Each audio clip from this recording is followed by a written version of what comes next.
Bonjour, bonsoir, au microphone Bruno Guglielminetti. Bien heureux de vous retrouver pour cette nouvelle édition de mon carnet. C'est l'édition du vendredi 9 décembre 2022. Au sommaire de cette édition, on parlera des aînés de l'Internet au Québec. On parlera de Niva, le nouveau moteur de recherche qui arrive sur la toile. On va également parler d'influenceurs avec une avocate spécialisée dans le domaine. Et on va parler de l'expo Basquiat et la musique qui est présentée au Musée des Beaux-Arts de Montréal et qui vient avec une application pour un volet immersif, et c'est la conservatrice en chef au musée, Mary Desmarais, qui va elle-même nous en parler. Également au sommaire de cette édition, il y a mes collègues Stéphane Ricoul qui s'intéresse au futur de Taïwan et des semi-conducteurs selon Warren Buffett, et Thierry Weber de son côté, lui, s'inspire de Stéphane Ricoul, pour faire appel à une intelligence artificielle pour réaliser sa chronique de la semaine. Alors voilà pour le contenu de cette édition. Maintenant, je prends un instant pour saluer 5 auditeurs de mon carnet. Salutations toutes particulières cette semaine à Stéphanie Rivier, Sandra Benjamin, Émilie Monette, Frédéric Gagné et Pierre Mailloux. À vous 5, merci pour votre écoute. Et puis merci à vous, que je n'ai pas nommé, mais qui m'accueillez en ce moment entre vos deux oreilles. C'est très apprécié. Alors à tous, je vous souhaite une excellente écoute.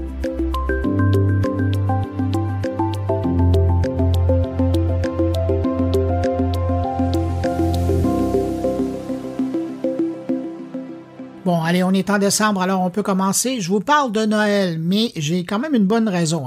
C'est la chaîne de magasins Canadian Tire qui a décidé de faire dans la réalité augmentée pour célébrer son 100e anniversaire. Canadian Tire propose via son site web une application ou par le biais du casque Oculus Quest de faire un arbre de Noël virtuel. Et si vous l'aimez, vous pourriez l'avoir tout simplement en allant l'acheter au magasin selon votre configuration, donc avec les ornements que vous aurez choisis, ou même en vous le faisant livrer, évidemment si vous êtes au Canada. Alors, si ça vous intéresse et que vous êtes curieux de voir ça, décorateur sapin en un mot.canadiantire.ca. Si vous avez été sur les réseaux sociaux depuis quelques jours, vous avez sûrement remarqué, il y a une vague de portraits qui circulent, qui sont le fruit de l'utilisation d'une intelligence artificielle pour faire des œuvres d'art, des dessins à partir de portraits photos. Je parle de l'application Lensa, L-E-N-S-A, de l'entreprise russe Prisma Lab, qui fait présentement fureur, le mot est juste, sur les réseaux sociaux, notamment Instagram.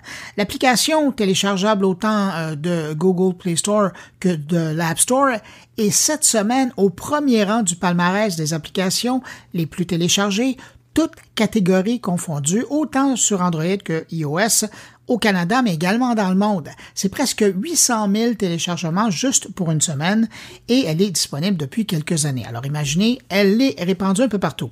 Alors cette application Lens propose de prendre 10 à 20 photos de vous ou de quelqu'un dont vous avez le portrait et d'en faire ni plus ni moins une œuvre d'art, un dessin artistique. Et imaginez, en version payante, l'application vous propose même 50 portraits de vous en avatar. Le hic dans cette histoire-là, malgré le fait que c'est très amusant, c'est qu'en utilisant l'application, et ça peu de gens le savent, ils donnent le droit à l'entreprise Prisma Lab d'utiliser leur image pour faire de la pub, notamment. Et encore plus pernicieux, en téléversant 10, 15 ou 20 photos de leur portrait dans l'application Lensa, les utilisateurs de l'application acceptent que leur image serve à entraîner la fonction de reconnaissance faciale de l'entreprise russe. Maintenant, à quoi servira cette technologie une fois qu'elle sera bien entraînée avec le visage de millions de gens, dont notamment des Canadiens? Ça, personne ne le sait pour le moment. Bref, pensez-y 2 fois avant d'aller donner votre portrait pour obtenir gratuitement un avatar en haute définition à une entreprise russe peu transparente dans ses conditions d'utilisation et ses technologies. Le Canada est l'un des pays les plus obsédés par la crypto-monnaie au monde, selon une étude publiée par la plateforme d'éducation à la crypto-monnaie Cryptomaniac. Selon eux, le Canada se classerait au 4e rang mondial pour l'intérêt de la population envers les crypto-monnaies, avec 1,7 million de recherches mensuelles à ce sujet, ce qui équivaut à 4,3% de la population. Dogecoin est la deuxième crypto-monnaie la plus recherchée au Canada, après évidemment le Bitcoin, avec plus du double du nombre de recherches qu'obtient l'Ethereum. Les Pays-Bas se classent bon premier avec 8,2% de la population qui cherche de l'information sur les crypto-monnaies populaires chaque mois.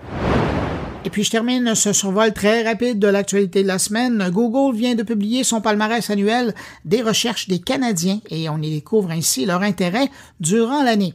Au Canada, les internautes ont tenté d'en savoir plus sur, en 5e position, Betty White, en 4e position, la reine Élisabeth, en 3e position, la Coupe du Monde, en 2e position, l'Ukraine, et en 1re position, et ça m'a surpris, le jeu Wordle, qui a été acheté par le New York Times. Et si on regarde maintenant les requêtes faites plus particulièrement au Québec, ça donne en 5e position Occupation double Martinique, en 4e position Karim Ouellet, en 3e position la Coupe du Monde 2022, en 2e position l'Ukraine et en 1re position le jeu Wordle. Maintenant, pour ce qui est des gens qui voulaient savoir pourquoi, en 5e position, pourquoi y a-t-il une pénurie de lait maternisé? En 4e position, pourquoi l'Ukraine n'est-elle pas dans l'OTAN? En 3e position, pourquoi Will a giflé Chris? En 2e position, pourquoi Rogers est en panne? Et puis en 1re position, sur les choses auxquelles les gens cherchaient une explication, le numéro 1, c'est pourquoi la Russie attaque-t-elle l'Ukraine? Et pour terminer, si vous étiez curieux de savoir ce que les gens cherchent à faire, ou du moins à savoir comment ça fonctionne, en 5e position, toujours au Canada, c'était comment créer un NFT. En 4e position, comment obtenir le QR code du vaccin. En 3e position, comment aider l'Ukraine. En 2e position, comment faire un test rapide de COVID. Et en 1re position, comment regarder la Coupe du Monde. Si vous désirez en savoir plus, cherchez sur Google Trend, l'année en recherche. La tech en continu. Sinon, un mot de remerciement. Vous étiez nombreux la semaine dernière à répondre à mon invitation et à venir tirer l'oreille du côté de ma nouvelle radio disponible sur le web et sur votre téléphone intelligent. Radio Mon Carnet, c'est plus de 1000 entrevues, des entrevues que j'ai faites au fil des semaines, au fil des mois et des années, des entrevues UX de Jean-François Poulain et des billets, des réflexions de la part de Stéphane Ricoul sur l'économie numérique, mais également de Thierry Weber sur la vie numérique. Si ce n'est pas déjà fait, je vous invite à passer, jeter un coup d'oreille. Pour écouter la radio Mon Carnet, il y a deux façons. Soit vous visitez moncarnet.com, le blog, et vous trouverez le chemin, ou vous allez directement sur radiomoncarnet.com et vous tomberez sur le lecteur audio.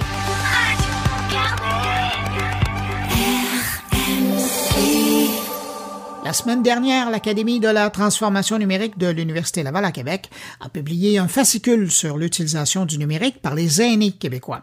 Alors, on va aller voir à l'instant les grandes lignes de cette édition avec l'éditrice en chef du Net Tendance. Bonjour Claire Bourget. Bonjour Bruno. Claire, ce mois-ci, Net Tendance publie un fascicule sur les aînés connectés au Québec. Dans le fond, on est en train de réaliser que les habitudes prises dans les dernières années pandémiques, elles restent là. Il y a beaucoup d'acquis. Oui, ce qu'on observe, puis en fait, on y va vraiment sur une analyse depuis avant la pandémie.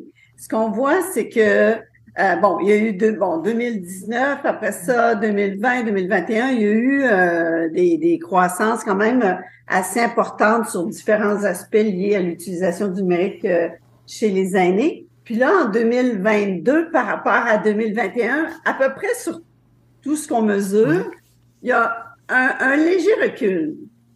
Mais en fait, la conclusion de tout ça, c'est de dire oui, il y a eu une augmentation, mais bon, le post-pandémique, si on veut, là, on voit que les gens probablement recommencent à sortir, recommencent à aller voir leur médecin en personne, à socialiser avec leurs amis et familles, ce qui est normal aussi, hein. Mais on trouvait ça intéressant de pas faire juste la comparaison par rapport à l'année précédente, parce que là on dira là il y a une baisse, mais on voit quand même que l'utilisation du numérique, la pandémie y a contribué positivement. Mais c'est quand même impressionnant de voir que, comme vous le dites, hein, il n'y a pas eu un recul comparable genre à 2019, mais on est dans le réajustement là, par rapport à les habitudes qu'on a acquises pendant les années pandémiques, puis un réajustement avec qu'est-ce qu'on a développé comme habitude aujourd'hui dans une vie à l'extérieur là, un peu plus active. Oui.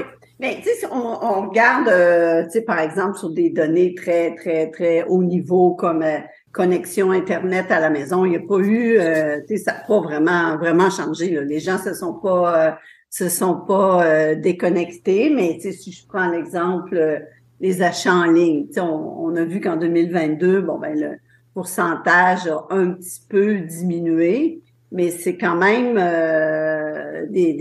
chez les aînés, parce que tu vois, ça surprend, là, c'est quand même des bons pourcentages de ce segment de la population-là qui ont adopté des comportements numériques au fil du temps. Est-ce que le fait que les baby boomers sont en train de rentrer dans la catégorie des 65%, mis à part là, tout l'impact de la pandémie qui a fait la transformation numérique des Québécois là, à travers la société, est-ce que ça aussi, ça a à voir avec... Il y a une génération là, de gens qui ont été habitués dans leur carrière à utiliser les plateformes, à utiliser leur téléphone numérique, à utiliser le courriel. Ben là, maintenant, ces gens-là rentrent dans la case des 65? Oui, puis dans nos résultats qui sont tous disponibles en ligne, là, on fait toujours la différence. Oui, c'est 65 ans et plus, mais on les subdivise en deux segments, les 65 à 74 et 65 les jeunes aînés. Plus. C'est ça, exact. Et il y a des grosses différences entre ces deux groupes-là. Fait que les jeunes aînés, ils se rapprochent davantage de la mesure moyenne de l'ensemble de la population.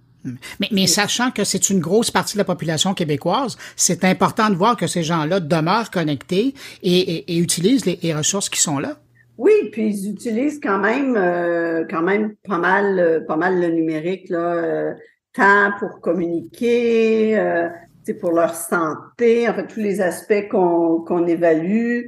L'utilisation des équipements, on voit cette année, en fait, au cours des dernières années, comme le téléphone intelligent, chez les aînés, on voit que ça a quand même connu des hausses importantes. On est rendu à plus de 50%, donc 60% pour être très précis, d'aînés qui maintenant utilisent un téléphone intelligent. Bon, c'est sûr. Est-ce qu'ils utilisent leur téléphone intelligent comme quelqu'un de 20 ans? Probablement pas, mais quand même. Claire, est-ce que ça vous surprend de voir que le courriel est toujours au premier rang des outils de communication avec les proches? Non, pas vraiment, mais en fait, je dirais ce que je trouve quand même intéressant, c'est les autres moyens de communication, comme la messagerie texte. C'est quand même 43% des aînés qui utilisent la messagerie texte, puis peut-être un peu moins d'aînés qui utilisent la messagerie qui est intégrée aux réseaux sociaux. Mais le courriel, c'est quand même assez de base, là, si on veut. Puis on est à 68% d'aînés qui en font usage. Puis en 2019, c'était 56%. Fait que, c'est quand même c'est une hausse significative. Là, quand on parle de 12 points de pourcentage, c'est pas rien. Puis je reviens à ce que vous dites tout à l'heure, vous faisiez un clin d'œil au téléphone intelligent. Ça a encore connu une forte hausse. Oui, en fait, c'est passé en 2019, c'était 46% à 60% en 2022. Fait que tu sais, c'est quand même plus que la moitié là qui dispose maintenant d'un téléphone intelligent. Fait que ça, puis je pense que la tendance va continuer à s'observer au cours des prochaines années. Certainement que le téléphone intelligent, c'est l'outil numérique numéro 1, là. Et par la bande, vous venez confirmer le fait que au Québec, comme ailleurs dans le monde, c'est vraiment par le mobile qu'on consulte l'Internet, évidemment les réseaux sociaux, mais l'Internet. Et c'est ça, parce qu'on le voit que même chez les aînés, il y a une grande proportion des aînés qui ont un téléphone mobile, et donc on présume que c'est pour l'utiliser, puis à l'occasion, aller sur Internet chercher de l'information. Exactement, puis faire leurs différentes activités. Tu sais, on voit par exemple au niveau de la santé, consulter son médecin, aller chercher ses prescriptions, ses ordonnances à sa pharmacie, des choses comme ça. On voit que c'est quand même des activités assez pratiquées chez les aînés. Personnellement, qu'est-ce que vous retenez de cette édition des aînés connectés? Ce que je retiens, comme on l'a mentionné au début, Il y a un petit ajustement qui s'est fait par rapport à la période pré-pandémique. C'est sûr que pendant la pandémie, on pouvait pas t'en sortir, on pouvait pas. Donc, ce petit ajustement-là est quand même, je pense, on devait s'y attendre. Mais les aînés, souvent, on entend ah oui, ils sont connectés autant que ça. Il y a une certaine méconnaissance ou un préjugé sur cette situation. Ah ben écoutez, fort intéressant comme édition. Le mois prochain, vous allez parler de quoi? C'est le portrait numérique des Québécois. Pour bien commencer l'année. Eh bien, Claire Bourget, directrice intelligence d'affaires et recherche marketing à l'ATN et l'âme du Net Tendance. Merci beaucoup d'avoir pris le temps de répondre à mes questions. Puis, je vous souhaite, c'est la première fois que je le fais sur mon carnet, je vous souhaite une bonne période du temps des fêtes et puis on se retrouve en janvier. Oui, moi aussi. Merci pour les bons souhaits. Puis, la même chose pour toi, Bruno. Merci. Au revoir, Claire. Au revoir.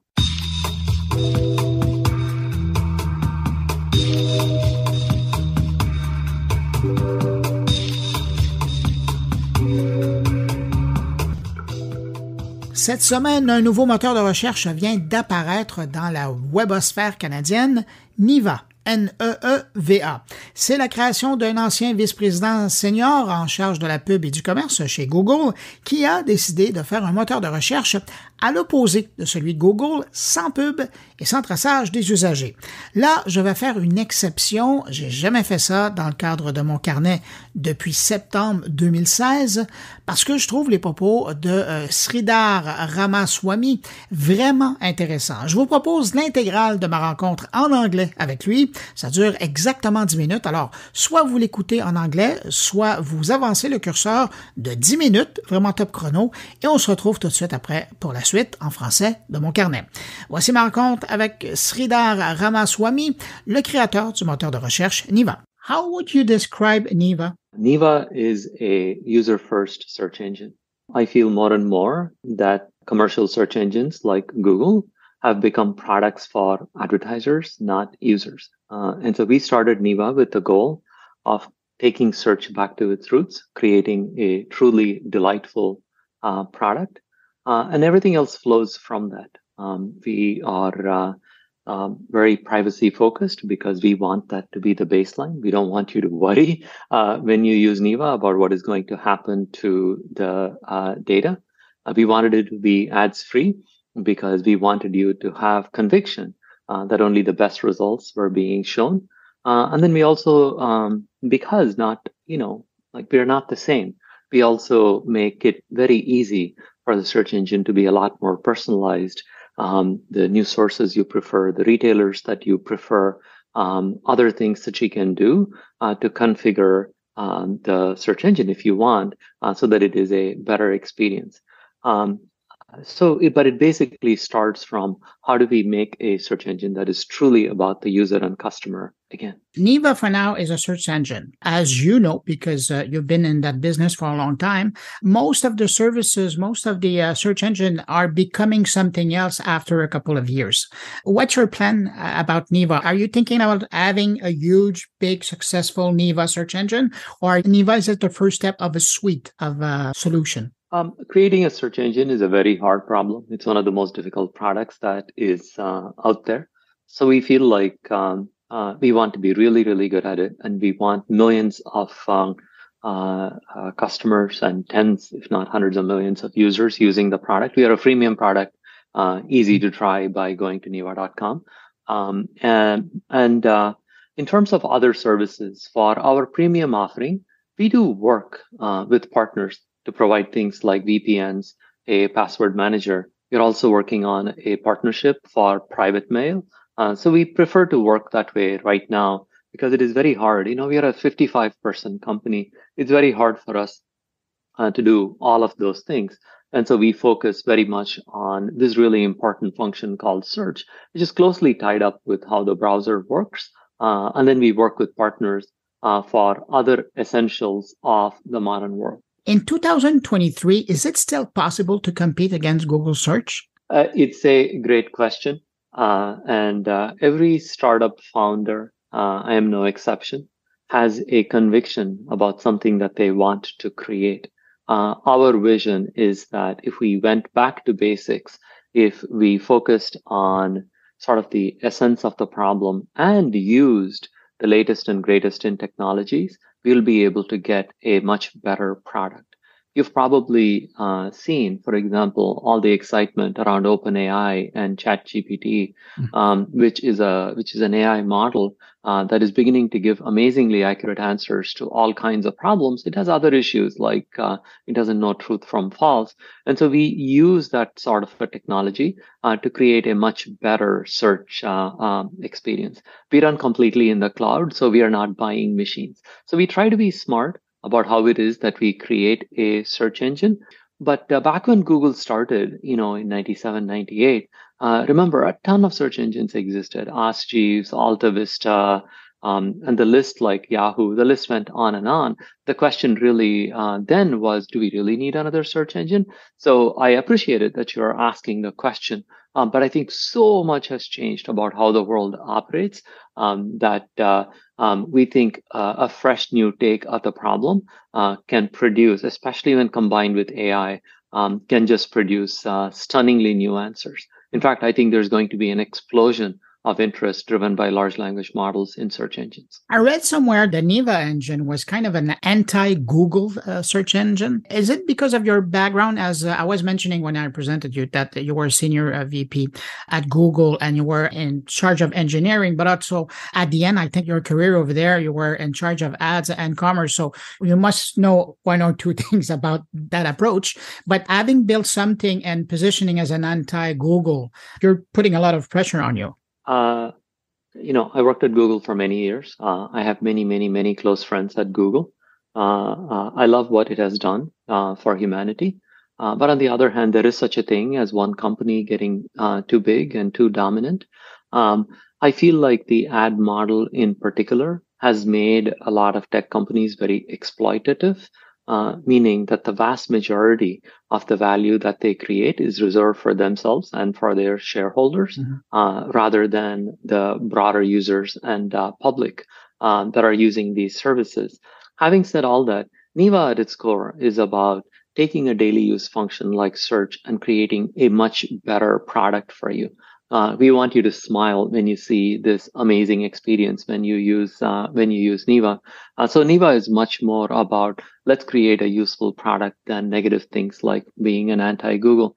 We have principles that clearly will not fly at Google, but we think these principles are what it will take for us to succeed in 2023. So with no ads in the picture, how will you be making money from that services? What's your business model? So we have a subscription business model. We offer a premium service. The basic service is free, but it has limitations like roughly the volume of queries that you can run. You can go try the product.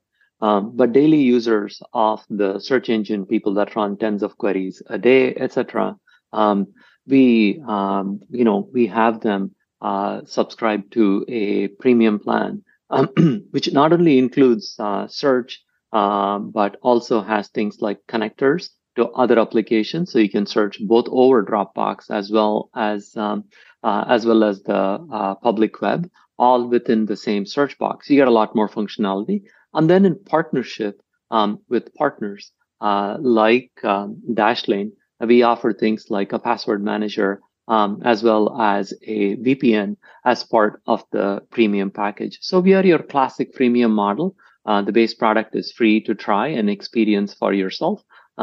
But we offer a subscription tier with a lot more benefits. How are you handling the privacy angle of your services? First and foremost, as I said, at Niva, we don't show ads. We don't show affiliate links. We don't sell your data. As I said, the basic product is free, but we do encourage people to, especially the heavy users, to use the premium product. In all of these situations, we make that basic commitment of not like doing anything else with the data other than create a great product for you. As I said, we want Niva to be worry free, and so that promise applies in everything that we do. By default, when you start using Neeva, for example, we don't keep search history. And so you don't have to worry that your data is going to be used and targeted by anyone.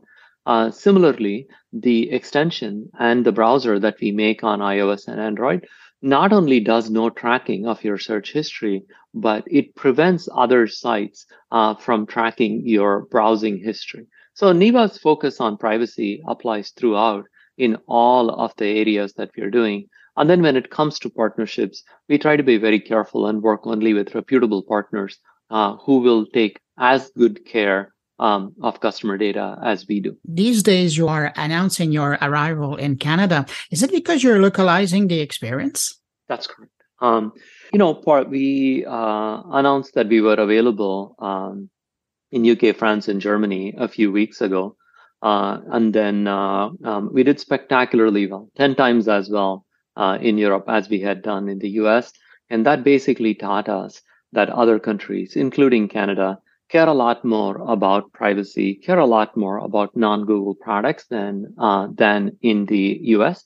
But we delayed it because there's a number of things that we do, not just the translation of the UI, which we obviously should do, but also the localization, supporting local stock exchanges, local movies, local merchants. So there's a slew of work that the team has to do in order to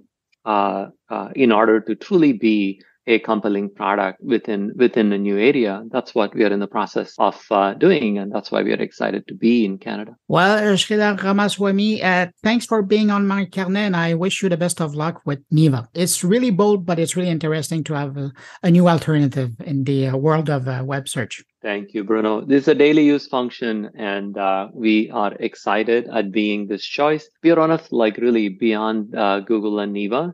Beyond Google and Bing, owned by Microsoft, we are one of the few people that's actually creating a search engine from scratch. And I think the quality of the product speaks for itself. I hope your listeners will go to Neeva.com and give us a try. Thank you so much. The invitation has been done. Thank you. Thank you, Bruno.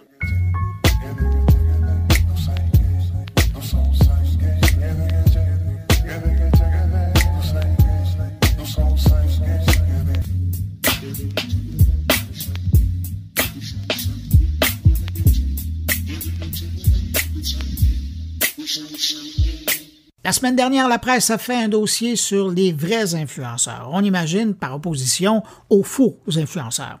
Ce dossier a fait réagir bien des gens sur les réseaux sociaux, dont ma prochaine invitée, qui est avocate spécialisée dans le monde de la création et notamment celle qui se fait en ligne. Et en réaction à ce dossier, elle-même a publié un billet sur LinkedIn au sujet des vrais et des faux influenceurs. Alors évidemment, j'étais curieux d'en discuter avec elle, alors on lui parle à l'instant. Bonjour Aïcha Torré. Bonjour. Aïcha, qu'est-ce que fait une avocate pour les créatifs? Alors, une avocate pour les créatifs offre des services juridiques en tout genre à des entrepreneurs qui sont dans les industries créatives. Donc, l'industrie créative, ça peut vouloir beaucoup de choses. Moi, mes clients sont en mode, en technologie de l'information, en marketing, en art visuel, et à peu près tout ce qui va là-dedans. Et donc, pour ma part, moi, je fais tout ce qui est pré-litige. Donc, je fais de la rédaction de contrat, je fais de conseil, je fais de la révision de contrat, je fais de la négo, je fais de la protection de propriété intellectuelle. Donc, tout ce qui n'est pas litigieux et donc un entrepreneur dans les industries créatives pourrait avoir besoin. Vous travaillez dans la prévention. Oui, exactement. Bon. Il y a d'autres gens qui font du litige, mais pas moi. Je le disais en vous présentant, ce qui a attiré mon attention, c'était ce billet que vous avez publié sur LinkedIn. C'est difficile pour moi de ne pas vous poser la question. Qu'est-ce que c'est un influenceur aujourd'hui? Je pense que ça dépend à qui vous demandez. Si vous me demandez à moi, c'est quoi un influenceur? Moi, je pense que c'est simplement quelqu'un qui est capable d'avoir un impact sur la manière dont les gens agissent. Que ce soit un impact au niveau implication, que ce soit un impact au niveau de consommation, qui est, je pense, la forme d'influenceur à laquelle on pense le plus. Mais pour moi, ma définition, elle n'est pas plus limitée que ça. Si une personne a une influence sur son audience, est capable d'avoir un impact sur les agissements de son audience, pour moi, cette personne-là est un influenceur. Et ça, peu importe la plateforme. Donc, ça peut être autant sur Internet qu'à la télé, à la radio. Absolument. Avant qu'on soit une société vraiment web, je dirais que les gens en divertissement traditionnel étaient des influenceurs. Donc, c'est la raison pour laquelle on utilise des célébrités dans les publicités télévisuelles ou au journal ou autres. Ce sont des influenceurs. Comment vous expliquez que le terme vrai influenceur, quand la presse a publié son dossier, soit venu vous interpeller comme ça? Pendant les dernières années, on a beaucoup vu de gens se faire appeler des influenceurs seulement dans des situations qui étaient négatives. Donc, on pense aux influenceurs, par exemple, avec la saga de l'avion à Tulum. On peut penser à certains autres événements. Et je pense que ça m'a fait un petit quelque chose de voir ça dans la presse qui était présenté comme si tous les gens qui avaient une influence sur le web étaient des faux influenceurs, des influenceurs qui sont juste là pour l'argent, des influenceurs qui sont, comment est-ce qu'ils avaient appelé ça, des hommes sandwich ambulants, et que face à ça, on plaçait des gens qui n'avaient pas nécessairement une présence sur le web, qui étaient des gens respectables, qui avaient certes une influence dans leur domaine, qui posaient des gestes positifs.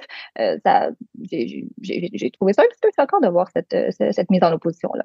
Ah, ben, c'est venu vous chercher au point d'écrire ce billet-là. D'ailleurs, j'invite les gens qui nous écoutent d'aller faire un tour sur votre page LinkedIn. Il y aura un lien sur moncarnet.com. Vous allez faire un tour sur la page de l'édition et vous allez voir, il y a un lien qui vous amène sur le texte. Puisque je vous ai, je vais quand même en profiter pour parler de loi et d'influence. Est-ce que la réglementation qui encadre le travail des influenceurs a énormément changé dans les dernières années? Je ne pense pas qu'elle a changé au point qu'elle s'est précisée. Donc, avec beaucoup de nouvelles industries, on a tendance à penser qu'il n'y a pas de cadre réglementaire pour ces nouvelles industries-là, alors que la grande majorité des cas, c'est faux. C'est juste qu'on ne l'a jamais appliqué à ces nouvelles industries-là. Donc, avant, on disait le web, c'est un Far West, etc. Il y a des règles. On disait, quand on a commencé à mettre de l'art en ligne, il y a intellectuel, etc., la loi ne protège pas ça. C'est pas vrai. Et c'est la même chose pour le travail des influenceurs. Donc, quand on parle d'influenceurs, on parle de marketing. Et des lois qui régissent le marketing, il y en a. Et ces lois s'appliquent aussi au marketing d'influence. La différence, c'est que on n'avait pas d'exemple concret de ce que les influenceurs pouvaient faire et ne pouvaient pas faire. Donc, dans les dernières années, il y a des lignes directrices qui ont été développées, qui ont été basées sur les lignes directrices des États-Unis. Mais ici, au Canada, on a développé nos propres lignes directrices où vraiment, là, on a un texte clair qui nous dit c'est voici ce qu'un influenceur peut faire et ne peut pas faire en prenant en considération les différentes plateformes qui existent et leurs fonctionnalités. Donc, par exemple, il y a quelque chose qui a toujours existé qui est il faut divulguer la relation matérielle entre un influenceur et un commerçant, un annonceur. Ça a toujours existé. Ce qu'on ne savait pas, c'est comment est-ce que ça se présente factuellement lorsque, par exemple, un influenceur fait un post sur Instagram. Ben, là, là, il y a des hashtags, il y a le petit texte qui vient avec la publication, là, on a tout le concept des stories. Et donc, les lignes directrices sont vraiment venues nous dire, c'est voici les hashtags que vous devriez utiliser, vos hashtags devraient être clairs, ne devraient pas être ambigus, ils devraient être mis au début, etc. Donc, il n'y a pas de loi vraiment qui s'est créée, mais ça a été certes précisé. Avez-vous l'impression qu'ici au Québec, les influenceurs ont plus de marge de manœuvre qu'ailleurs dans le monde? Non, je crois pas. Non, pas du tout. Je pense que la réglementation est à peu près au même niveau, à peu près partout dans le monde. Est-ce qu'on pourrait en faire plus? Fort probablement. Est-ce qu'on pourrait s'arranger pour avoir peut-être plus de cohérence dans ce qu'on dit? Peut-être, mais je pense pas qu'on est moins réglementé au Québec, au Canada, que par rapport à une autre juridiction. Je reviens à ce que vous disiez. Vous dites, est-ce qu'on peut en faire plus? Peut-être. Est-ce qu'on devrait en faire plus pour mieux les encadrer? Oui. Oui, déjà, je pense qu'avec ce qu'on a déjà, ce qu'on a déjà est quand même beaucoup. Je pense qu'il faudrait s'assurer qu'il y ait plus d'éducation pour les influenceurs, plus d'éducation pour les gens qui entourent les influenceurs. Moi, j'ai vu des situations où il y a des clients qui venaient me voir, en fait, des parents de clients qui venaient me voir, qui me disaient, c'est ma fille, elle s'est fait approcher par une agence pour être signée avec l'agence en tant qu'influenceur. Je fais des recherches sur l'agence, puis la personne qui a parti de l'agence, c'est 18 ans. C'est la première fois que cette personne-là fait ça dans la vie. Et donc, c'est clair que dans cet écosystème-là, dans cette situation-là, il n'y avait personne vraiment qui savait ce qu'il faisait. Donc, je pense que, il y a un travail d'éducation avec ce qu'on a déjà. Est-ce qu'on pourrait en faire plus au niveau législatif? Probablement. Je pense que au niveau de tout ce qui est industrie réglementée, donc par exemple la vente de valeurs mobilières, etc. Il y a beaucoup de zones grises dans les ajustements des influenceurs. Puis je pense qu'on en laisse beaucoup passer. Donc certes, à ce niveau-là, il y a certainement des choses à faire. Vous-même, on peut presque vous présenter comme une influenceuse dans votre contexte parce que vous êtes présente sur les réseaux sociaux avec du contenu original, sur le web avec votre blog. Est-ce que ça change votre perception des créateurs aujourd'hui? Parce que vous en créez du matériel. Oui, certainement. Puis je pense que c'est ce qui était à la base de mes réactions à l'article de la presse. C'est que non seulement je travaille avec beaucoup d'influenceurs, de créateurs de contenu, mais j'ai moi-même créé beaucoup de contenu en tout genre et donc je sais ce que ça représente. Je sais que ce n'est pas que négatif. Je sais que notre perception de ce qu'est un influenceur, ce qui ne l'est pas, est particulièrement biaisée. Donc, même dans les médias, on le voit, on utilise le mot influenceur juste quand ça nous arrange. Mais quand il est question, par exemple, dans le palmarès de la presse, de parler de Stephanie Harvey, qui, elle, à la base, était une e-gamer, ça on en parle un petit peu moins. Donc oui, ça a certainement affecté ma vision. Il y a peut-être des gens qui nous écoutent qui voudraient se lancer dans le domaine de l'influence, si on peut appeler ça un domaine, évidemment dans leur secteur niche, mais à la limite que ça soit pour informer les parents de ces gens-là ou ces gens-là, parce qu'ils nous écoutent présentement. C'est quoi les conseils que vous leur donnez avant de se lancer de façon sérieuse là-dedans? Est-ce qu'il y a des choses auxquelles ils doivent faire attention? Des choses auxquelles ils doivent faire attention. Oui, je pense que l'industrie du marketing d'influence, c'est une industrie qui est très proche de l'industrie du divertissement. Et donc, les problèmes que l'on voit dans l'industrie du divertissement se retrouvent aussi en marketing d'influence. On parle peut-être de relations un petit peu abusives, de prendre avantage de la méconnaissance des gens dans le domaine, de se retrouver dans des situations où on octroie trop de droits pour ce qu'on reçoit comme rémunération. Donc, je pense que c'est important, un, d'être conscient de sa valeur, deux, d'être capable de mettre un chiffre sur sa valeur et sur le contenu qu'on crée.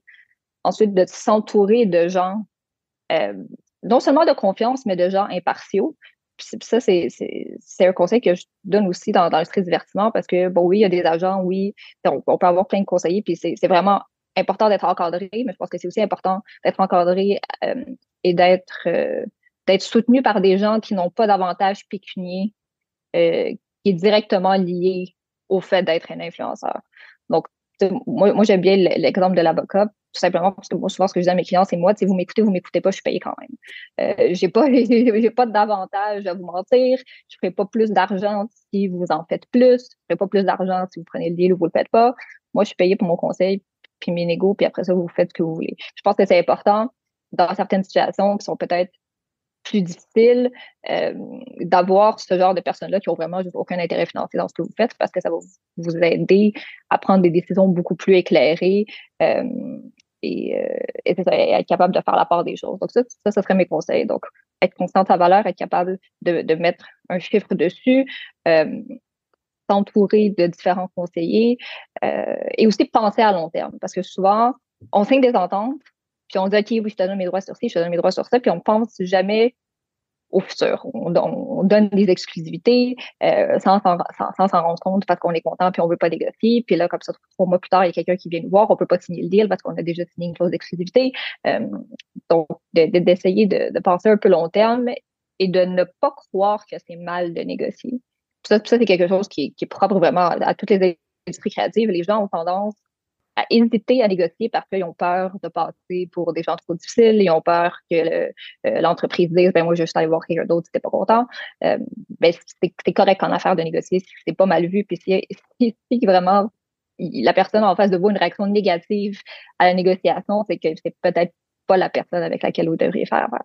Aïcha Traoré, merci pour vos réflexions, merci pour vos conseils, c'est vraiment judicieux. Et merci d'avoir accepté mon invitation, d'être passé sur mon carnet. Au revoir. Merci à vous, ça m'a fait plaisir.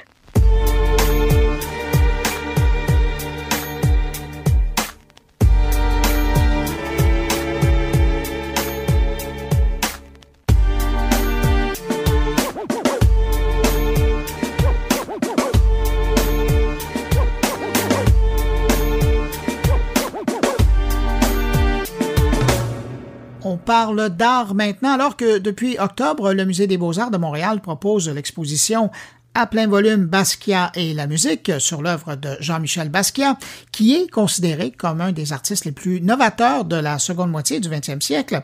Je voulais parler de cette expo parce qu'elle utilise la réalité augmentée pour mettre en contexte le travail de l'artiste américain qui est décédé en 1988, donc ça fait pas vraiment longtemps, alors qu'il avait seulement 27 ans. Pour nous parler de cette exposition et de l'utilisation d'une application qui ajoute une couche d'expérience immersive, on va rejoindre à l'instant la conservatrice en chef du Musée des Beaux-Arts de Montréal. Bonjour, Marie-Délé Desmarais. Bonjour.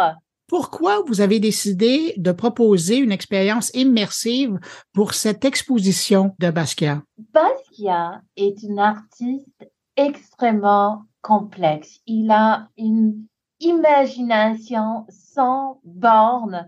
Il a une curiosité pour toutes sortes de choses. La science, la musique, l'anatomie humaine, toutes sortes de choses. Mais c'est très difficile à voir tout cela ou à tout de suite comprendre tous les niveaux de signification dans ces tableaux si on n'a pas un soutien supplémentaire. Et pour nous, avec cette exposition, on voulait vraiment partager toute cette complexité du travail de Jean-Michel Basquiat. On voulait que les gens comprennent que pour lui, la musique était beaucoup plus qu'une simple trame sonore qui accompagnait sa vie, mais qu'il était vraiment engagé, impliqué à la scène musicale à New York dans les années 70 et début des années 80, qui citait des livres sur la musique, sur le jazz surtout, qui citait des livres de référence médicaux comme Grey's Anatomy par exemple.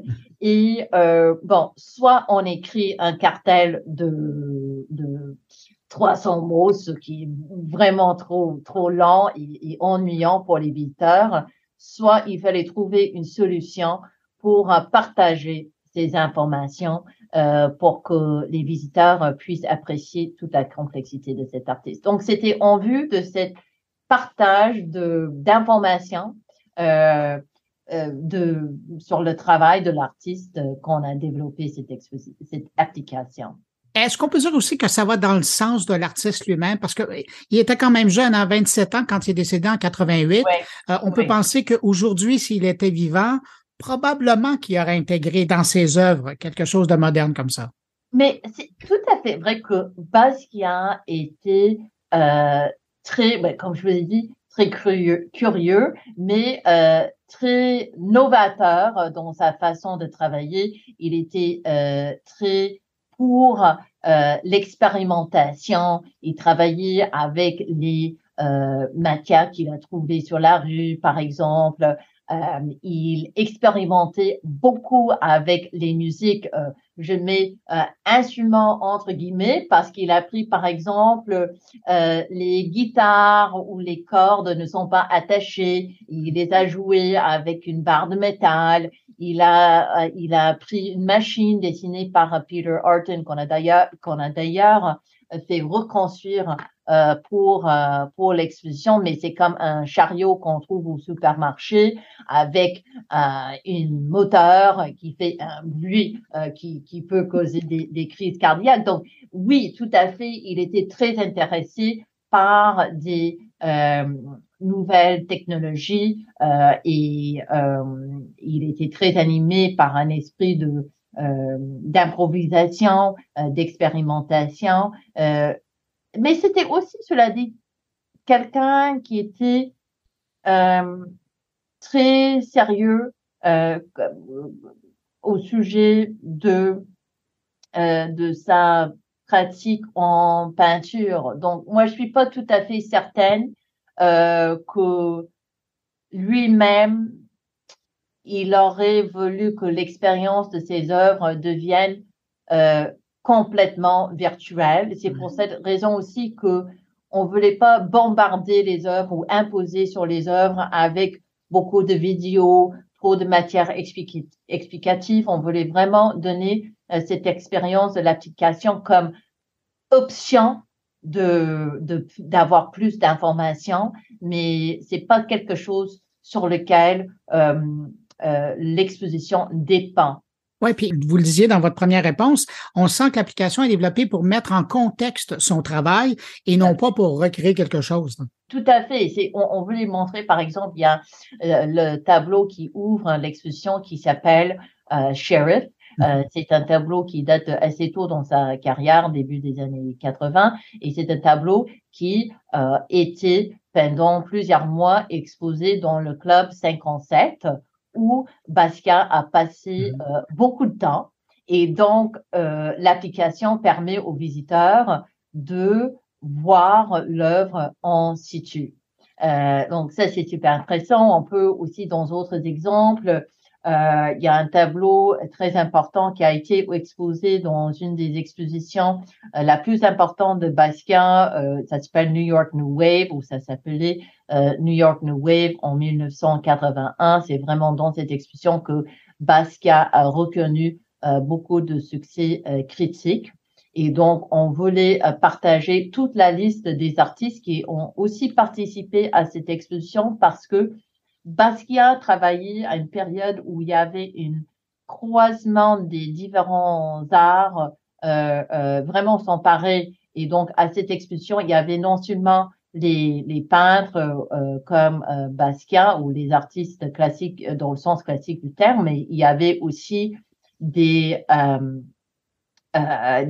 poètes. William Burroughs, par exemple, a participé. Il y avait des musiciens.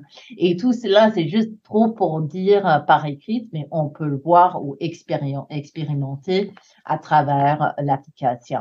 Ayant dit ça, est-ce que vous acceptez le fait qu'on peut presque dire que quand on visite l'exposition avec l'application, on a presque l'impression d'avoir une exposition dans une exposition? Peut-être, vous avez raison. C'est vrai que mais parce qu'à la base, on voit, si on n'utilise pas l'application, on voit les œuvres de l'artiste. Mais quand on utilise l'application, on est ailleurs. C'est vrai, on est ailleurs, mais j'espère aussi que même sans l'application, on a réussi à transporter les visiteurs dans le temps de Basquiat avec tous ces photos de ses amis, tous ces extraits vidéo des musiciens qu'il a appréciés. Mais c'est sûr que c'est un autre niveau d'appréciation de l'artiste qui est accessible à travers cette application. En tant que commissaire, c'est vraiment ça brise le cœur de découvrir des choses très intéressantes sur un artiste et de ne pas être capable de les partager. Donc cette application a été un peu un soulagement à cet égard parce qu'on s'est dit, bon, mais tiens, si les gens veulent en savoir plus, de comprendre, comme j'ai dit, toute cette complexité, tous les sources variées qui ont inspiré son travail, ils peuvent y avoir accès. Donc, je dirais que c'est un approfondissement de l'exposition, un peu peut-être un satellite, une exposition satellite dans l'exposition. Mais là, vous me permettez de poser une question à la conservatrice qui a le cœur brisé parce qu'elle a tant d'informations et peu de place pour tout de la présenter. Avez-vous l'impression que ce type d'expérience immersive, ça pourrait être utilisé pour d'autres expositions? Ou est-ce que, dans certains cas, ce serait mal vu, ce serait dénigrer le travail de l'artiste et qu'on irait ailleurs avec ça, ce qui n'était pas nécessairement le but de certains artistes? C'est une bonne question. Je pense qu'il faut approcher cette question cas par cas. Parce que, excusez-moi, effectivement, il y a certains artistes ou le travail de certains artistes qui s'apprêtent bien à ce type d'expérience supplémentaire et d'autres où ce type d'expérience pourrait présenter trop d'imposition sur l'expérience avec l'œuvre. Il y a quelque chose qui se passe entre chaque œuvre d'art et le visiteur. Il y a une sorte de magie dans cette interaction entre les œuvres d'art et le public, ce qui est différent pour chaque être. Mais c'est sûr que le travail de Basquiat, pour toutes les raisons que j'ai déjà citées, la vérité des sources et tout, qui n'est pas accessible, qui n'est pas forcément accessible, ça prête bien à ce type d'expérience plus que d'autres. Parce que je pense que Basquiat, bon, heureusement, dans le passé récent, il y avait beaucoup de bonnes expositions sur Basquiat qui ont vraiment présenté une recherche approfondie sur l'artiste, mais par le passé, dans certains cas, c'est quelqu'un, la rigueur de sa pratique a été un peu mis dans l'ombre de sa célébrité, de tout ce qui est la sensationnalité, si c'est un mot, ou spectacularité de sa carrière, comme un peu cette étoile filante qui a si vite monté sur scène et ensuite disparu, malheureusement. Mais c'est quelqu'un avec avec une manière de penser qui était très complexe et très profond. Et on voulait vraiment être certain que les visiteurs sortent avec une appréciation de cette complexité. Mais c'est pas quelque chose qui forcément pour chaque artiste, pour chaque peintre, ça dépend du travail et de la nature de l'exposition. Donc, on parle d'un complément de l'expérience muséale dans certains cas. Tout à fait. Là, l'exposition est présentée depuis la mi-octobre. C'est là jusqu'au 19 février prochain. Est-ce que vous avez eu droit à de la rétroaction, à des commentaires des visiteurs, des utilisateurs d'applications? Oui, on a reçu beaucoup de commentaires positifs. Moi, je suis pas la meilleure personne à vous donner tous les KPI, Key Performance Indicators. Mais ce qui vous est venu aux oreilles? Ce qui m'est venu, c'est que c'est très apprécié comme expérience, mais les gens apprécient aussi le fait qu'ils ne doivent pas utiliser forcément. Et donc, mais c'est sûr que d'expérimenter cette croisement entre les différents arts auxquels on puisse accéder avec l'application est très intéressant pour nos visiteurs qui apprécient aussi savoir plus sur la musique que Basquiat écoutait. Donc, dans certains cas, l'application permet d'entendre, par exemple, la musique qui a joué dans un des clubs qu'il fréquentait, qui s'appelle Area. Il y a aussi une appréciation pour l'accès aux différentes sources que Basquiat citait. Donc ça, en général, les commentaires sont très très positifs. Mais c'est sûr que c'est pas tout le monde qui aime utiliser leur téléphone en visitant une exposition de l'art. Et ça, c'est quelque chose dont on est très, très conscient. Et c'est pour cette raison aussi qu'on tenait dès le début que l'exposition puisse vivre aussi bien sans l'application. Avez-vous l'impression que ça peut attirer au musée une nouvelle clientèle, justement parce que cette expérience-là qui est ajoutée à ce qui est déjà offert sur les murs, sur les installations? Oui, tout à fait. Nous, au musée, on est très pour l'expérimentation avec la nouvelle technologie, des différentes façons de se joindre à des nouveaux publics. Les publics qui pensaient peut-être par le passé que le musée n'était pas assez accessible. Donc, on a un intérêt à explorer chaque outil qui pourrait nous aider à agrandir la communauté muséale. Je pense que cette application nous a aidé là-dedans, ce qui est super. En terminant, je vous poserai une question plus personnelle. Évidemment, puisque vous êtes en charge de cette exposition-là, vous la signez. Je présume que vous avez eu le temps de passer à travers toute l'application plus qu'une fois. Est-ce qu'il y a une scène, est-ce qu'il y a une pièce qui vous interpelle plus au niveau de l'immersion qu'on propose aux visiteurs? Et là, j'ai en tête des gens qui iront voir l'exposition après vous avoir entendu en parler.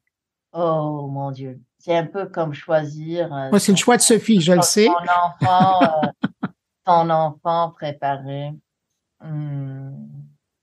Là, je vous avoue qu'il y a une salle qui s'appelle Basquiat et la musique de l'Atlantique noir. Et une des choses qui était une vraie découverte pour moi en faisant de la recherche sur cette exposition, c'était de voir à quel point la musique a aidé Basquiat à traiter, à explorer certaines thématiques de la diaspora africaine, de voir jusqu'à quel point il recherchait la musique africaine et aussi les racines, la genèse en fait de la musique afro-descendante aux États-Unis, différents genres de musique comme Mississippi Delta Blues, Zydeco et d'autres.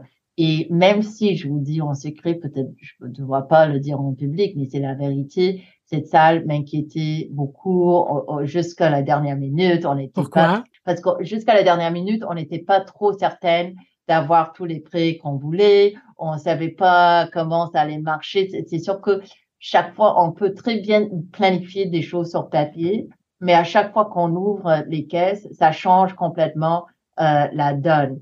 Et je vous dis que cette salle, bizarrement, est finie par être une de mes salles préférées dans l'exposition. J'aime tellement chaque tableau qui est inclus dans cette salle. Il y a non seulement une puissance qu'on sent dans ces œuvres, mais aussi une poésie, comme je vous ai dit, un intérêt pour l'histoire. Il y a une sorte de mélancolie dans certains cas où on voit qu'il crée des liens entre les musiciens de jazz tels que Charlie Parker, qui est aussi mort assez, bon, pas si jeune que Basquiat, mais assez jeune, qui a perdu sa fille quand elle avait l'âge de 2 ans. Il fait une connexion entre Parker et l'esclavagisme. Et donc, dans cette salle, il y a plusieurs tableaux qu'on active avec cette application de réalité augmentée qui permet de comprendre toute la profondeur, toute la profondeur de la recherche de Basquiat sur l'histoire de la musique afrodescendante aux États-Unis, de vraiment apprécier sa propre appréciation et intérêt pour l'histoire. Et c'est pour cette raison, il y a un tableau, par exemple, King Zulu, un magnifique tableau qui nous est prêté de le musée de l'art contemporain à Barcelone. Et là, on voit, il y a une énorme lettre G qui est au centre du tableau. Et avec l'application, on découvre que cette lettre G réfère à un logo d'une compagnie de records qui s'appelle Genet, qui représentait les artistes en blues et en jazz. Il fait des références à un festival de Mardi Gras où Louis Armstrong a été nommé King of the Zulus, ce qui faisait en sorte que lui, il devait se mettre en blackface, même si lui, il était noir. Donc, il y a tout un niveau d'ironie et de critique qu'on puisse mieux découvrir avec l'application. Donc, je dirais que l'utilisation de l'application dans cette salle est pour moi le plus émouvante. Je trouve côté ludique, j'aime beaucoup l'expérience de voir le tableau Sheriff en situ dans le club 57. On peut aussi prendre une photo, une sorte de selfie où on se met aussi dans le club 57 qui est assez drôle, divertissante pour des visiteurs et pour moi aussi. Ben, merci pour cette confidence qui restera entre nous, évidemment. Je rappelle l'exposition à plein volume Basquiat et la musique. C'est présenté jusqu'au 19 février prochain. C'est au Musée des Beaux-Arts de Montréal. Mon invité, c'était Mary Daly Desmarais. Elle est conservatrice en chef du Musée des Beaux-Arts de Montréal. Merci d'avoir pris du temps pour répondre à mes questions. Puis, ben, félicitations pour cette exposition-là. Je pense que vous allez intéresser bien des gens. La preuve, c'est qu'on se parle aujourd'hui, alors que normalement, on se parle pas pour parler des expositions. Alors voilà, c'est une preuve que votre ouverture vers la technologie, ben, ça va attirer d'autres personnes. Bon, ben, merci. J'apprécie beaucoup l'invitation aujourd'hui et je vous souhaite une bonne après-midi. Merci, au revoir. Au revoir.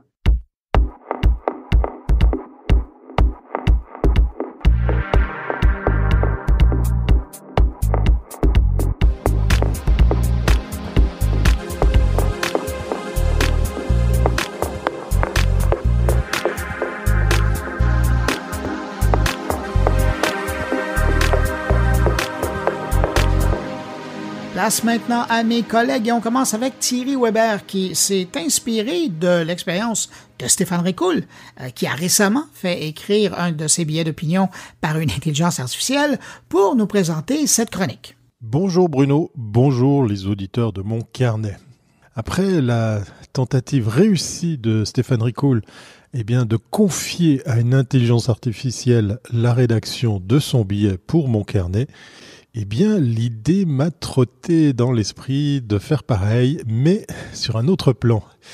Et oui, j'ai imaginé cloner ma voix pour pouvoir tout simplement écrire cette chronique et la faire lire par ce qu'on appelle un text-to-speech, le fameux TTS, si vous avez déjà vu cette appellation.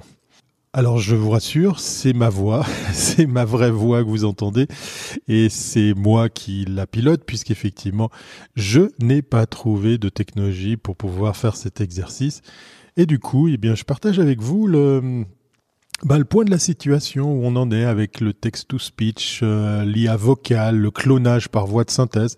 Parce que oui, dans cet exercice, il me fallait d'abord cloner ma voix pour pouvoir après l'utiliser sur un système de text-to-speech pour pouvoir délivrer mon message. Alors avant tout, un petit retour en arrière pour connaître l'histoire et l'évolution de la voix de synthèse parce que ça date pas d'hier. Effectivement, quelle est l'histoire de la voix de synthèse et quand est-ce qu'elle a vu le jour ? C'est la réponse à laquelle je vais tenter de répondre. La synthèse vocale a vu le jour pour la première fois en 1791 lorsque l'inventeur hongrois Wolfgang von Kepelen imagina une machine parlante composé de différentes parties reproduisant et imitant les organes liés à la parole, les poumons, le thorax, la bouche, les narines. Le travail de Wolfgang von Kepelen a continué à inspirer d'ailleurs les scientifiques durant les siècles suivants. En 1939, une université allemande reproduisait la speaking machine de Wolfgang von Kepelen. C'est durant les années 1940 que le premier synthétiseur vocal électronique est conçu par les laboratoires américains Bell, une révolution dans l'informatique et la technologie de synthèse vocale. Ce synthétiseur, nommé vocoder, la contraction de voice encoder, a connu quelques évolutions au fil des années et avait pour but principal de faciliter la transmission d'appels téléphoniques et d'en réduire les coûts. L'objectif consistait à découper le signal sonore en effectuant un encodage chez l'émetteur de l'appel et un décodage du côté du destinataire. Cette opération avait pour but de réduire le taux d'information dans les appels et donc d'économiser de la bande passante. La technologie des laboratoires Bell a été reprise dans divers secteurs, dont l'armée américaine pour communiquer de façon cryptée durant la Seconde Guerre mondiale.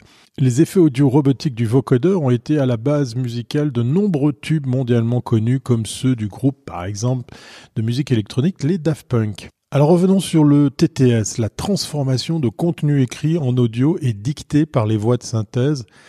Ça offre pas mal d'avantages. Un gain de temps puisque l'audioisation ou génération audio se fait en quelques secondes. Une adaptation possible en plusieurs langues rapidement et aussi un gain de ressources puisque le coût de production de l'audio par voix humaine est beaucoup plus cher et régi par des droits spécifiques. sans oublier qu'il faut effectivement caster les voix dont vous avez besoin. Alors la voix de synthèse a atteint une qualité très proche de la voix humaine. Les progrès en la matière ont été fulgurants, en particulier ces 20 dernières années. Aujourd'hui, on retrouve la technologie text-to-speech partout, que ce soit au travail, sur les réseaux sociaux ou lors de nos trajets. Eh oui. En France, on ne saurait parler de la voix de synthèse sans mentionner par exemple la SNCF, la Société nationale de chemin de fer. Depuis les années 80, l'entreprise ferroviaire nationale française travaille sur le son et l'audio qui font partie intégrante de son identité de marque. Son design et sa signature sonore sont aujourd'hui connus de tous. Il y a quelques années, la SNCF faisait appel à l'entreprise Voxygen, un éditeur de solutions de synthèse vocale personnalisées basées sur de l'intelligence artificielle pour créer Imon, et digitaliser et immortaliser la voix de Simon Hérault, le talent vocal phare de la SNCF depuis 40 ans. Les voix de synthèse sont aujourd'hui très utilisées en situation de mobilité, dans le train, le métro, passage piéton, guide audio pour les non-voyants, etc. Les entreprises de transport ont été pionnières dans l'introduction de l'audio à bord des trains ainsi que dans les gares. C'est dès les années 1990 que la SNCF lançait son habillage sonore par voix de synthèse, une solution unique en ce qu'elle permettait d'audioiser des messages et des milliers de noms de gares et stations en un temps record, un défi impossible à réaliser avec des voix humaines. Les réseaux sociaux aussi s'emparent de la voix de synthèse. L'introduction de la synthèse vocale dans les réseaux sociaux a révolutionné son usage qui est désormais quasi systématique dans les vidéos à format court. Si je vous dis TikTok et Instagram, bah oui, ils ont introduit de la voix synthèse, une option très très en vogue. En décembre 2020, TikTok a introduit une nouvelle fonctionnalité, text-to-speech, permettant aux utilisateurs de faire lire un texte sous-titré par les voix de synthèse. Cet effet a connu un succès instantané, en particulier en raison de son côté humoristique, car la voix se trompait régulièrement en lisant le texte. 2 ans après, le text-to-speech est toujours très utilisé dans les vidéos et la mauvaise prononciation est devenue partie intégrante du charme de l'application et de cette fonctionnalité. Vous retrouvez d'ailleurs cet usage également dans des publicités qui inondent YouTube en pré-roll. Il n'est pas rare de voir des publicités sur lesquelles, tout simplement, l'annonceur s'est pas trop cassé la tête à utiliser le même procédé. Près d'1 an après TikTok, Instagram lançait également son option de synthèse vocale et de modification de voix dans les Reels, son nouveau format de vidéo courte désormais phare afin de concurrencer l'acteur chinois. Pour les 2 mastodontes des réseaux sociaux, cela a aussi permis aux internautes les plus introvertis de donner libre cours à leur créativité sans avoir à utiliser leur propre voix et à créer de la viralité avec des effets de voix robotique, d'hélium ou d'autotune. En 2021, TikTok est revenu à la charge en partenariat avec Disney et l'univers Marvel en ajoutant les voix des plus grands personnages comme Chewbacca ou Stitch à l'occasion du premier anniversaire de la plateforme de streaming Disney+. On ne peut pas passer à côté des assistants vocaux puisqu'effectivement celui qui commence par G ou celui qui commence par A pour éviter de les enclencher chez vous, eux aussi se basent sur ces technologies. D'ailleurs, lors de la conférence Remars d'Amazon qui a eu lieu à Las Vegas au mois de juin 2022, Amazon a dévoilé la nouvelle fonctionnalité d'intelligence artificielle qui lui permettra d'imiter la voix de n'importe qui simplement après avoir écouté la voix de la personne. Selon Rohit Prasad, vice-président senior d'Amazon et directeur scientifique d'Alexa, cette nouvelle technologie constitue un grand pas en avant et une manière de penser la douleur de la perte d'un être cher en permettant d'immortaliser sa voix et de l'écouter à sa guise. Pas sûr que l'exercice soit des plus recommandés. Du côté du cinéma, si je vous dis Top Gun et Maverick, oui, effectivement, on a recréé la voix de Val Kilmer grâce à l'IA et la voix de synthèse. Pour réussir cet exploit, l'acteur Val Kilmer, personnage principal du premier volet de la saga Top Gun, qui a perdu sa voix en 2014 à cause d'un cancer de la gorge, a collaboré avec Sonantic, une société spécialisée dans l'intelligence artificielle vocale pour les films et les jeux vidéo rachetés par Spotify en juin 2022. Dans le film Top Gun Maverick, le personnage interprété par l'acteur est également atteint d'un cancer et utilise la dactylographie pour s'exprimer. Sa seule et brève ligne de dialogue a été rendue possible grâce à la technologie de Sonantic, fabriquée d'ordinaire à partir de Scriptlus et à partir de plusieurs enregistrements existants de la voix de l'acteur que les modèles d'apprentissage de la société ont permis de recréer une voix proche de celle de Val Kilmer, lui offrant ainsi un moyen de communiquer à nouveau par la voix au sein de nouveaux projets. En résumé, eh bien, la personne qui est derrière le micro pour partager cette chronique de mon carnet est bel et bien un être humain qui n'a pas pu, eh bien, faire son intéressant à faire lire tout ça avec, eh bien, simplement un texte que j'aurais simplement pu écrire pour pouvoir le rendre sonore avec du text-to-speech. Mais il faut reconnaître qu'il existe déjà quelques pistes sur lesquelles on peut travailler pour pouvoir cloner sa voix, de l'apprentissage, des plateformes en ligne sur lesquelles vous devez vous plier un exercice de lire des séquences pour pouvoir eh bien, donner un maximum d'échantillons de votre voix, de votre tessiture.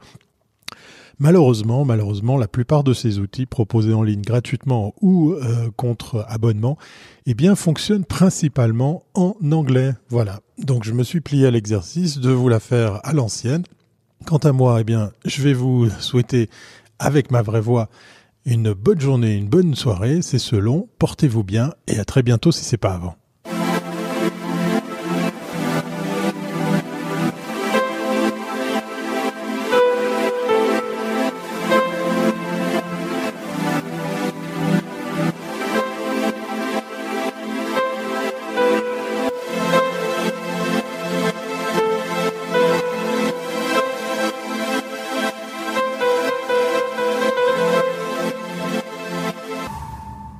Maintenant, au tour de Stéphane Ricoul, qui est là en chair et en os. C'est pas une intelligence artificielle qui est là.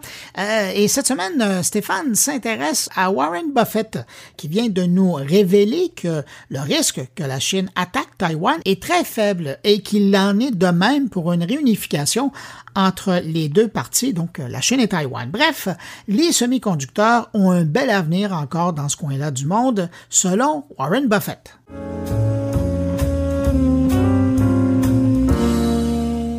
Je vous ai déjà parlé abondamment de la crise des semi-conducteurs et de la position dominante de TSM à Taïwan, grâce entre autres aux innovations technologiques qu'elle propose qui la positionnent au-devant de sa compétition que sont Samsung ou Intel, pour ne pas les nommer. Un avantage concurrentiel qui fait la différence sur de nombreux marchés tels que les serveurs ou les téléphones intelligents.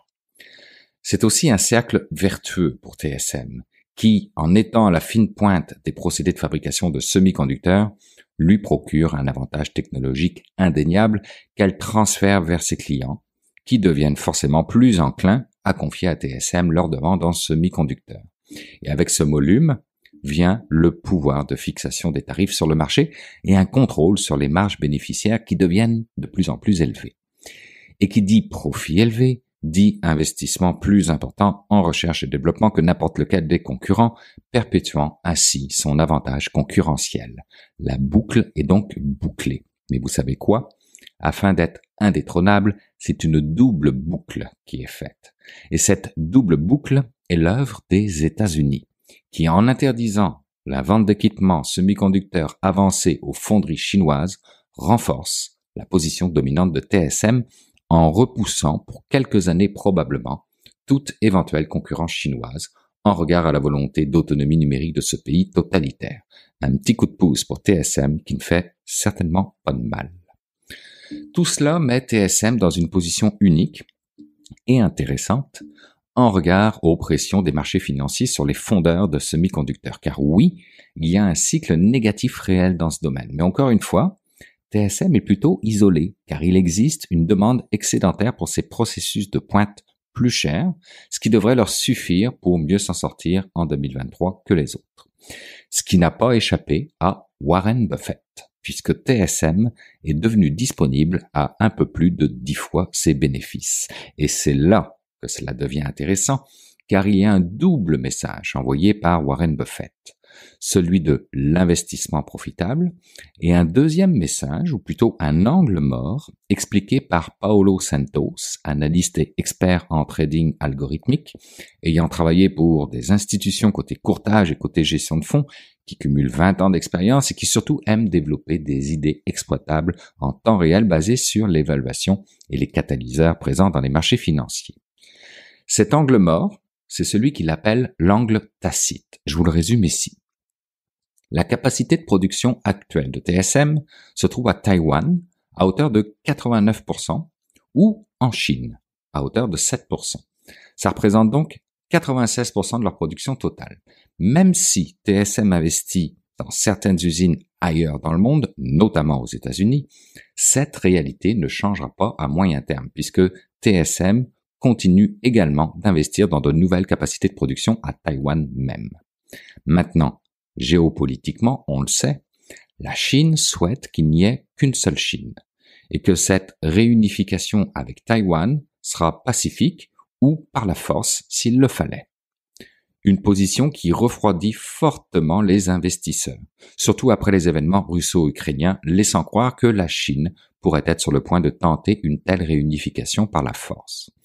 En raison de ces craintes, parallèlement à des mesures réglementaires pour la plupart normales, les actions chinoises, en particulier celles cotées à Hong Kong, ont été durement touchées au point où Hong Kong se négocie désormais au même niveau qu'il y a 22 ans. Revenons à Warren Buffett et son double message. Le premier message, donc, c'est que l'action de TSM à sa valeur actuelle est un bon investissement.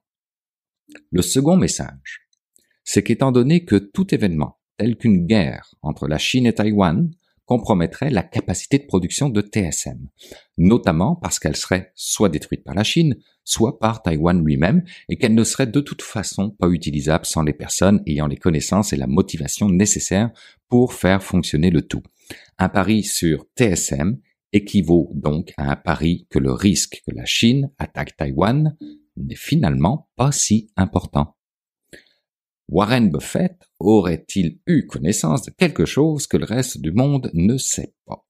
De plus, et c'est encore plus intéressant, en achetant du TSM, le pari n'est pas seulement que la Chine n'envahira pas Taïwan, mais il est aussi que la Chine et Taïwan ne se réuniront pas. Et pourquoi donc? Parce que, en cherchant à contenir l'ascendant de la Chine, les États-Unis ont interdit l'accès chinois aux derniers équipements de production de semi-conducteurs. Maintenant, si la Chine se réunifiait avec Taïwan, ces interdictions devraient presque sûrement être de facto étendues à Taïwan même. Par conséquent, cela punirait également TSM. Logique. Surtout, très ironique, si vous voulez mon avis. Moi, être dans les baskets de Biden ou de Xi Jinping, je dormirais vraiment mal. Quoi qu'il en soit, tout cela pour dire que le message de Warren Buffett est clair. Si TSM est acceptable en tant qu'investissement, il en va donc de même pour la plupart des autres actions chinoises, du moins celles qui ne sont pas exposées aux interdictions, car la plupart des actions chinoises ne sont exposées qu'au risque que la Chine attaque Taïwan et non au risque qu'elle se réunifie avec Taïwan. Un risque donc faible, ce qui est toujours apprécié dans le monde des investisseurs. Une lecture de Paulo Santos très originale, nous fournissant une logique qui pourrait donc être appliquée à de nombreuses autres actions chinoises intéressantes et sous-évaluées. Amis investisseurs, lâchez les algorithmes et suivez Warren Buffett.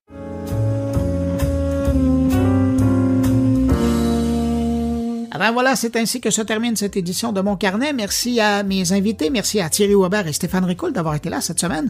Quant à vous qui m'écoutez encore entre vos deux oreilles, ben merci d'avoir été là jusqu'à la fin. Et puis je vous rappelle, entre deux éditions de mon podcast, ben vous pouvez maintenant écouter radiomoncarnet.com. C'est gratuit, c'est en rodage, mais déjà, c'est pas mal intéressant.